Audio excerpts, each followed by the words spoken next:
when that movie came out. Was anything cut from that film? The studio actually legally couldn't trim it. They couldn't cut anything. When that movie came out, was anything cut from that film? The studio actually legally couldn't trim it. They couldn't cut anything. Blazing Saddles is wild, offensive, and unforgettable. But even after 50 years, there's one scene that no one noticed. A blooper so bold, so strange, it was almost too outrageous to be real. From fart jokes and Yiddish-speaking cowboys to secret casting disasters and deleted scenes too shocking to air, the truth behind this movie is way messier than you think. What did Mel Brooks hide? Why was one line cut before anyone ever saw it? And how did a total stranger end up in the final shot? Let's discover. Section 1. Setting the stage. Why Blazing Saddles still matters. When Blazing Saddles hit theaters in 1974, people didn't know whether to laugh or walk out. It tore apart the cowboy myth, made fun of racism right to its face, and ended with a movie set brawl that breaks the fourth wall. It was offensive, it was loud, and somehow it worked. But why was it ever made? How did it survive the censors? And what's the huge blooper in Blazing Saddles that nobody noticed until now? To understand the chaos and brilliance of Blazing Saddles, you have to understand where America was in 1974. The Vietnam War had just ended in shame. Watergate had exploded. Nixon was on the verge of resignation. Trust in government was low. The civil rights movement had won legal victories, but racism was still deeply embedded in American life, especially in the movies. Hollywood westerns still portrayed white men as heroes and everyone else as background noise. Mel Brooks didn't just want to spoof westerns, he wanted to blow them up. Blazing Saddles is set in the Old West, but it's really about 1970s America. The plot is deceptively simple. A greedy land developer desperate to drive settlers out of a town called Rock Ridge convinces a governor to appoint a black sheriff, expecting the townspeople to panic and flee. But the new sheriff, Bart, played by Cleon Little, proves to be cleverer, sharper, and more capable than anyone expects. What begins as a racist con turns into a bizarre, genre-breaking rebellion, with Bart leading the charge against both the villains and the small-minded town that tried to destroy him.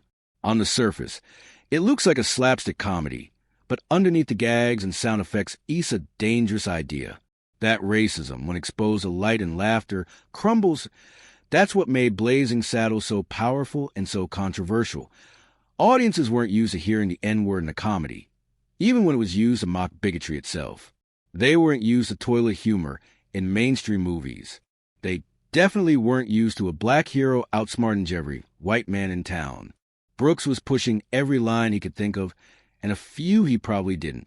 Mel Brooks directed the film, but he didn't do it alone. One of his co-writers was Richard Pryor, the most fearless black comedian of the era.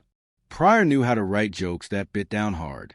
He helped shape Bart into a character who wasn't just cool and clever, but fully aware of the absurdity of his situation.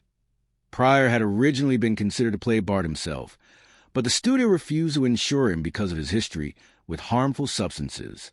That decision may have changed the tone of the film entirely. Cleon Little brought Broadway polish and deadpan wit. Pryor brought fire to the script. The film went after everyone. Racist politicians, cowboys, actors, old-school studio bosses. No one was safe.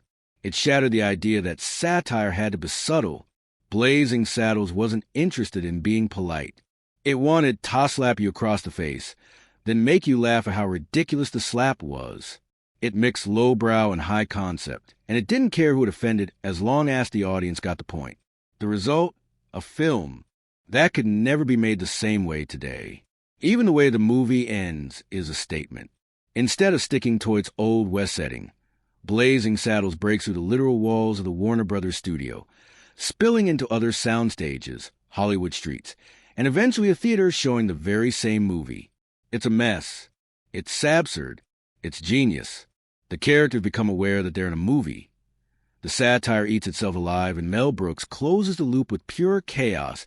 It's one of the first self-aware endings in American comedy, and it set the stage for everything from Ferris Bueller to Deadpool.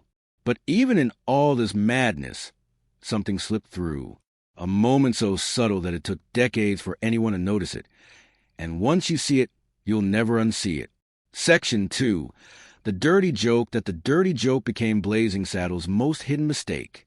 The most shocking scene in Blazing Saddles didn't make it into the movie. It's not a blooper. It's not a prank. And it's not some backstage accident. It's a deleted moment so outrageous, so charged, and sound forgettable that even Mel Brooks, the man who put flatulence on the big screen, decided he couldn't go through with it. And here's the real twist. Most people didn't even know the scene existed until recently. It was hidden in plain sight, buried in interviews and recollections, quietly mentioned but never shown. Now it's resurfaced, and it changes everything you thought you knew about the film. So what was the scene? Why was it cut? And why is it so important?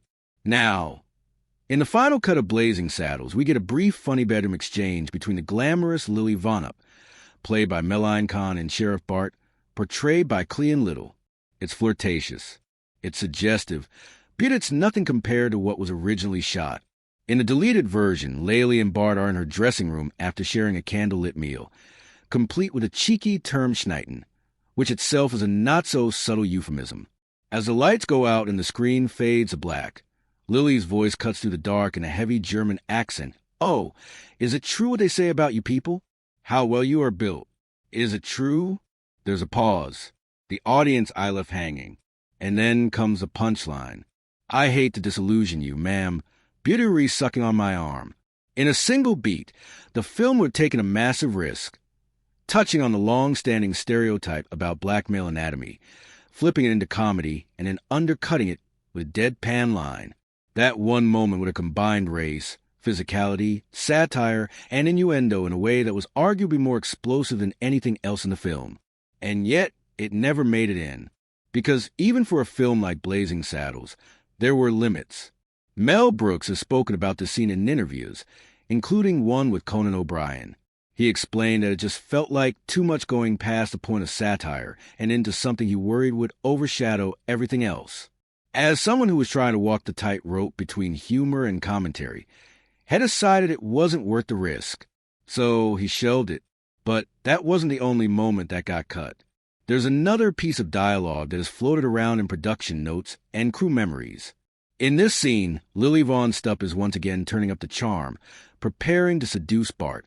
On the surface, she's telling him to take off his ammunition belt. But the phrase is clearly meant to sound like something else, an invitation delivered in a sultry tone. It's a throwaway line, but one loaded with meaning.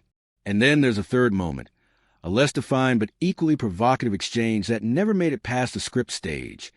Several early drafts of Blazing Saddles featured a more hands-on version of Lily's famous seduction of Bart. In this version, Lily not only asks about the stereotype that black men are well endowed, she tries that she can see it for herself. The scene walks right up to the line of physical contact and crosses into territory that would be considered deeply controversial even today. But the comedy lies in Bart's reaction. Cool, unimpressed, and ultimately dismissive. What makes all of this so fascinating is that Brooks himself has later said he regrets cutting some of these scenes. In interviews, he's admitted that he may have overcorrected, that he wanted the film to push the envelope and then stop short going all the way. His concern was that people wouldn't get it, that they'd misread the joke, or worse, in one conversation he said, "Maybe I got scared." So, here's the question. What would Blazing Saddles have looked like with those scenes left in? Would it still be celebrated as a classic? Or would it have been banned, buried, or forgotten? There's no clear answer, but it does show us something important. This wasn't just shock for shock's sake. These scenes were part of a larger effort to tear down the polite facade of Hollywood storytelling. Brooks wasn't just trying to make you laugh. He was trying to make you uncomfortable, to expose racism not just as a problem, but as a ridiculous system of beliefs propped up by fear, ignorance, and power. And that's where Blazing Saddles becomes more than just a comedy. It becomes a landmark in satirical filmmaking. It's a movie that used humor like a surgeon's tool, cutting deep, exposing nerves, and daring the audience to flinch. The scenes that stayed in are legendary for their brazenness. But the scenes that got cut, they show us the edge Brooks was walking. They show us how close he came to going even further. And they remind us that sometimes the real story isn't what you see on screen. It's what almost made it in Section 3. Chaos, farts, and chaos farts accidental genius. One of the most iconic moments in Blazing Saddles is a campfire scene where cowboys eat beans and audibly pass gas, a first in Hollywood history. In 1974, no major film had ever included a flatulence gag with full sound, and Mel Brooks didn't just allow it. He doubled down after the initial cut. He actually went back and added more fart sounds in post-production. Wait, because the test audiences were laughing so hard they couldn't hear the end of the joke. And because Brooks knew what the studio hadn't. This wasn't just toilet humor. This was something bigger. For decades, Westerns had romanticized the cowboy. Strong, silent, heroic, always stoic and clean. Brooks wanted to break that illusion. He wanted to show cowboys not as mythic figures, but as real, stinky, sweaty men who ate too much and slept in the dirt. It destroyed the nice, polished image Hollywood had spent decades creating, and audiences loved it. But the executives at Warner Brothers weren't laughing. They called the scene vulgar, lowbrow, and pointless. Brooks ignored her concerns and kept the scene, helping to redefine what could be shown and mocked in mainstream comedy. This commitment to chaos didn't stop with sound effects. It extended all the way to the film's climactic battle, which spills out of the fictional town of Rock Ridge and onto the Warner Brothers lot itself. The final sequence size a deliberate, absurd breakdown of the fourth wall.